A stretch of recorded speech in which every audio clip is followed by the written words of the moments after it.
Hello, welcome to Toffee TV. Just going to have a chat about Everton's latest pre-season game. It ended in a 1-0 defeat at Ewood Park against Blackburn Rovers. Ped, you were there. Was it any better than in person than it was on the telly? No. There was nothing. I'd like to go, there was like boss food in there. No. Nothing. It was what it was. I didn't have to pay. Whatever it was, you have to pay to watch it. So that's a bonus. That's a bonus. Forensic, we're not going to do forensic look at this game. No. But, with pre-season, it's weird, isn't it? Because you see some people go, and you try to do it yourself when they lose. Doesn't matter, pre-season, it's about fitness. Yeah. But then there's a lot of people who will say things like, no, it's about setting standards and it's about creating and demonstrating your ability and getting up to that level. And yet Everton, it's only 2 games and we're only 2 weeks into pre-season. But where are you on it? It's easy to just go, doesn't matter. I think early on in pre-season it is about fitness. And I think it also does show like your depth of actual quality, obviously. And Everton just aren't blessed with that much quality. Like, good sides will be like knocking, goals past Accrington, Stanley and Blackburn clearly. Because they've got the talent. I think teams like Everton rely massively on the tactical side of football. Yeah. How the defence works, set pieces, for and against. Nicking a goal, yeah. But, defending as a unit and then playing on the counter-attack or building up attacks, whatever. I just don't think you see that in friendlies. It's just a bit of a free-for-all, isn't it? And that's where you need that little bit of individual quality, and we just don't have that individual quality. And I think that's what everybody knows. And I think where the frustration will come from, I imagine, is that most people believe... some people believe we're moving too slowly in the transfer market. Yeah. And I think there's going to be natural frustration. We knew what the problems were. The manager knew what the problems were. Why haven't they been fixed yet? That'll be the thing that will be asked. We see lots of comments every single day about it at the moment, and there is a lot of frustration just from the people commenting. There'll be loads and thousands of Evertonians that don't comment and might look at it totally different. And probably the best way is somewhere in between the two, really, to look at it. But I think, we did get the opportunity at the weekend to see Mark Travers wearing an Everton kit for the first time, signed from Bournemouth on Tuesday. It was confirmed, wasn't it, the day of the Accrington game. We got to see him at the weekend, and I thought he did all right. Made a really, really good save second half. Nothing he could do about the goal. 6 yards out, the lads knocked it in. But I thought in general, he done all right. Yeah, I thought his save from the free kick was absolutely fantastic.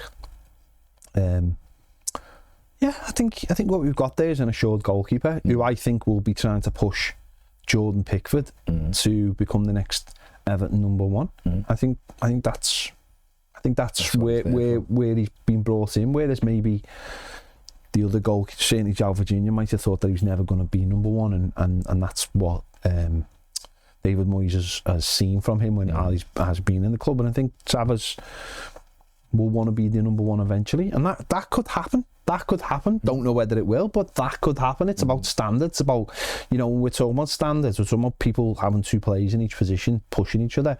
That's exactly what we want. We want a number 2 who thinks he should be the number 1 or wants to be the number 1. So he didn't have loads to do, but the save he had to make was a really good save. He had a couple of other things that he should save, and he done that comfortably enough, didn't he?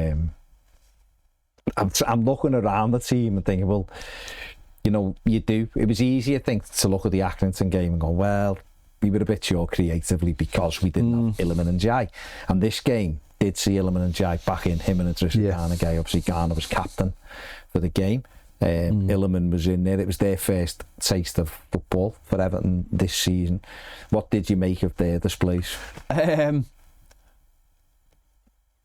Gana was just being Idris Gana Gueye as always, and got into a little bit of a or their captain decided that he wanted to have a little bit of a fight with him and actually put his hands on his throat, which really should have been meant he was told to leave the field. The lad wouldn't shut up.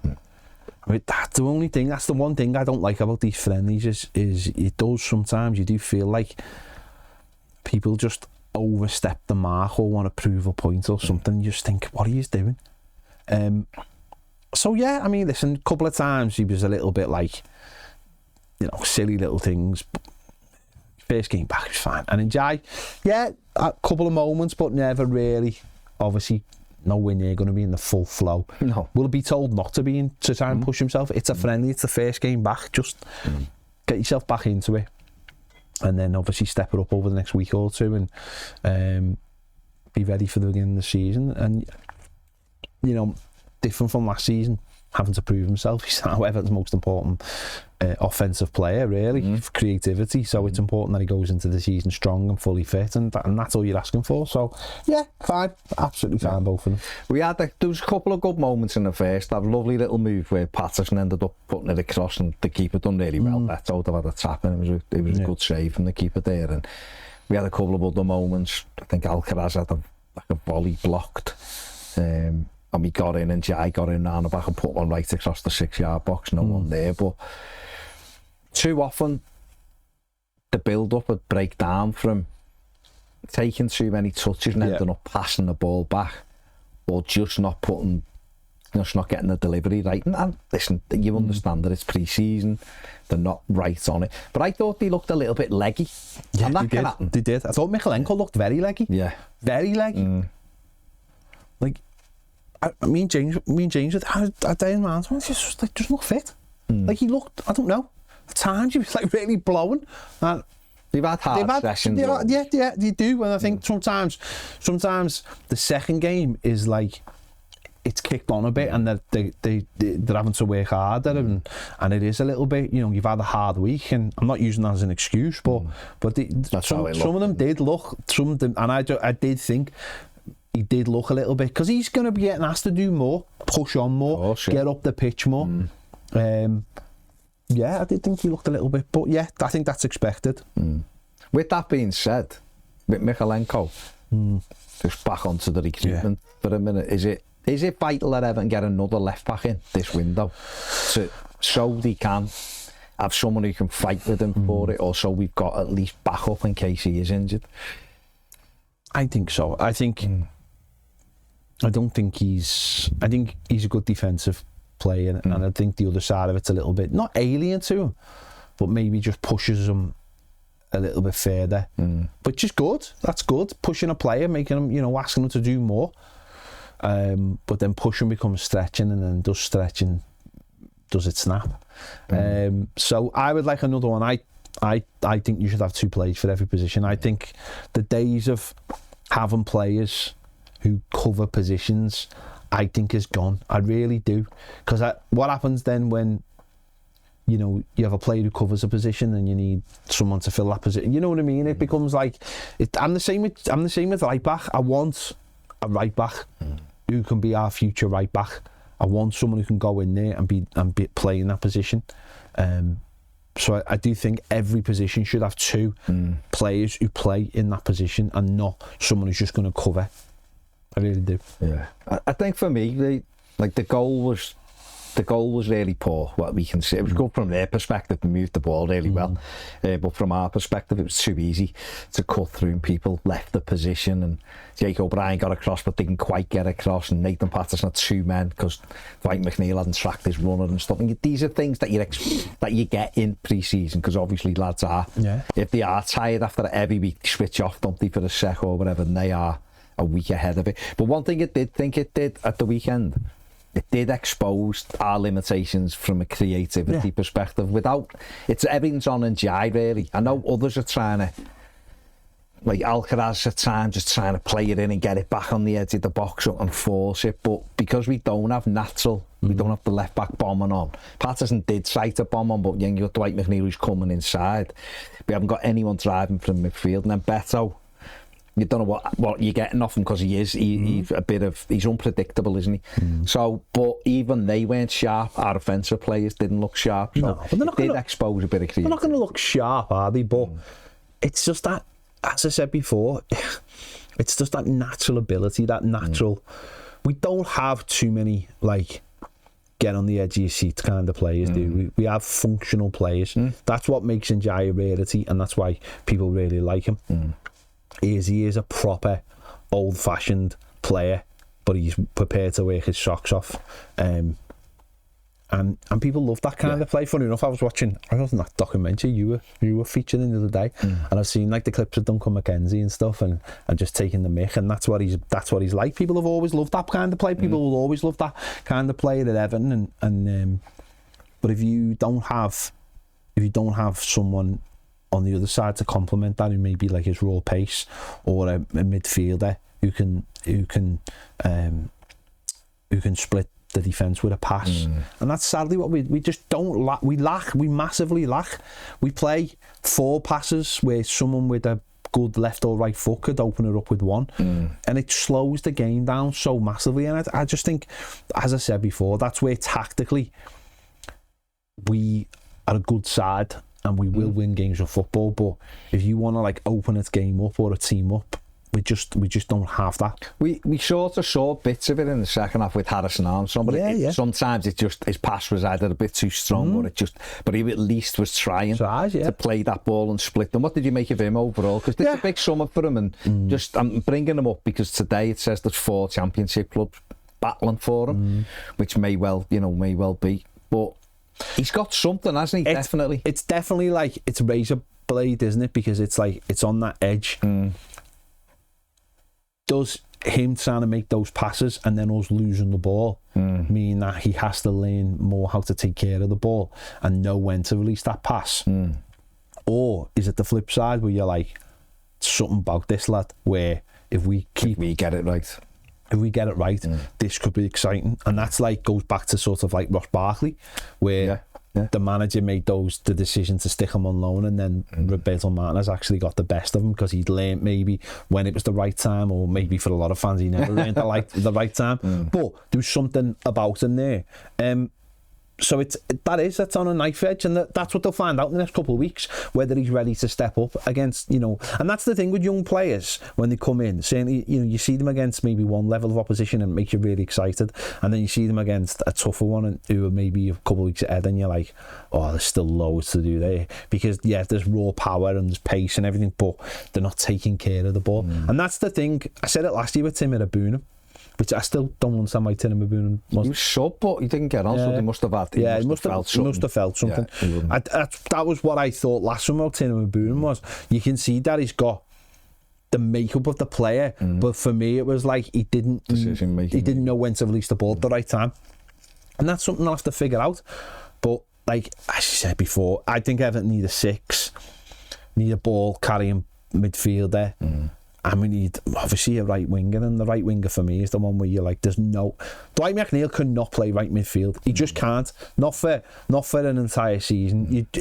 Unless we brought in a brilliant right back who's going to overlap every single time and create opportunities and create space. I just don't think it just wouldn't. I just don't think it'll work. So they've got to get a right winger in. It would be just. Inexcusable when we haven't got one. I mean, listen, it ended 1-0. Blackburn will think they deserved it. They probably did overall, maybe. I don't know. Everton didn't really do much. They'd won the game when they got in the kit. The kit won the game. They got in the head of us. Got in our head. But for us, we obviously go off to the US now, and Tierno Barry is at Finch Farm and he's training now. He'll be going off with them as well there. But it's about stepping it up now, isn't it? What do you think he'll bring to the squad going over there? Height. Fair play. He looks a machine, doesn't he? He looks an absolute machine. I haven't seen him training while he was on holiday. Just looks ready for it. Looks fit. And listen, we'll wait. We'll see what happens. Looks like a player that once he picks the ball up until it goes round the corner is once he gets going, off he goes. he goes. And I think the fans want that little bit of excitement as well of seeing a new player. That's also been the thing about the 2 games, is like there's no new players. Something that we've had to put up with for like the last 3 years of like going into pre-season and just seeing the same players again, you know, and it's boring. Freshens it up for everyone, doesn't it? New players and the fans. It's boring though, isn't it? It's boring. Yeah, it's good the players as you've got. It's, you do want to see that, and I just me like my forward players, I love you want to see that new person that's going to pick it up, or what's he got? Has he got a shot on him? Can he beat a man? Is he a little give and go? What is he? We don't really have it. No. We don't have it. And you know, last year when Njai did, you know, I think it was Coventry, I think it might have been, where he's seen him there and he was like lively, skinned the cut, and you were like, oh, he looks good, you know, that he's giving us something different. That's what we want to see, something a little bit different. And that was what we saw from Justin Clark and Isaac Heath at Accrington, but obviously the weekend, the level had gone up. No disrespect to them, that's Heath done more than Clark. But that's on them now, isn't it, to try and get up to that. So yeah, I mean, we head off to the US, and that'll be difficult because playing 3 Premier League teams, but you know, they've all lost players, and they're in the midst, United are in the midst of changing their team around, so who knows, can Everton add? Seems very unlikely Everton are going to add anyone before the plane takes off on Wednesday, but can they get a deal done and maybe have a new player joining them out in the US? Hopefully it's not just one, hopefully it's 2 or 3, but we need that. Yeah, we definitely, for me, need at least, well, we need 2 right wingers, really. He can be slightly different, and we do need a central midfield player who can take the ball as well. So it steps up now, doesn't it? Premier League opposition, and then it's, you know, back for Roma, isn't it? And then that's it. Then it's off you go. So it will come quick. Yeah. These you know, these games are going to come thick and fast. The Bournemouth, you know, Bournemouth, West Ham United. So let's see what happens. Let us know in the comments what you thought about the game at the weekend. Are you bothered? Pre-season friendly? Doesn't matter. Let us know. And what do Everton need in the door at Finch Farm? Make sure you give the video a thumbs up and subscribe if you haven't. See you later.